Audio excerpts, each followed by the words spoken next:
அதாவது நான் படத்தை பத்தி பேசணும்னா வந்து மகாகண்ணனுக்கு ஒரு நன்றி சொல்லணும்.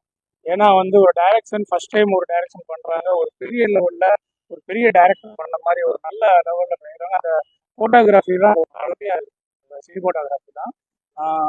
எந்த லொக்கேஷன் எடுத்துருக்காங்க, ஒரு கிராமத்துல, அதாவது கிழக்கு சீமையிலே மாதிரி எனக்கு ஒரு ஃபர்ஸ்ட் ஸ்டார்டிங்ல இருந்துச்சு. பட் அந்த கான்செப்ட் கிடையாது. இருந்தாலும் ஒரு அப்பா மகனுக்குள்ள ஒரு பாண்டை அவங்க சொல்ற விதம் ரொம்ப சூப்பரா இருந்துச்சு. அதுல அந்த காதலையும் இணைச்சு அதுக்கப்புறம் இந்த மாதிரி ஒரு பிரச்சனைகள் இருக்கு. இது எனக்கே தெரியும், நான் வெளிநாட்டுல இருந்திருக்கேன், என்னோட பணமும் இப்படி உண்டியலா போயிருக்கு.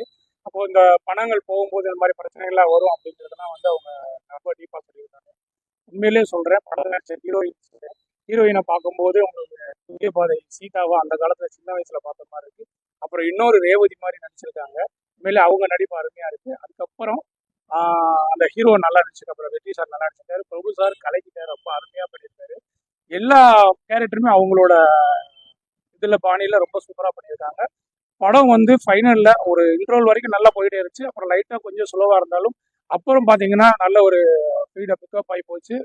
கடைசியில ரொம்ப அழுக வச்சுட்டாங்க. உண்மையிலேயே சொல்ல வரும்போது எனக்கு அவ்வளவு கண்ணில் தண்ணி வருது. உண்மையிலேயே அந்த அளவுக்கு ஒரு ஃபீலிங்கான ஒரு படம். எல்லாருமே கண்டிப்பா தியேட்டர்ல பார்த்தா ராஜகுமாரன் மாதிரியே இருக்காரு, சிரிச்ச சின்ன தம்பி மாதிரியே இருக்காரு. சின்ன தம்பியா பெரிய தம்பியா இருக்காரு.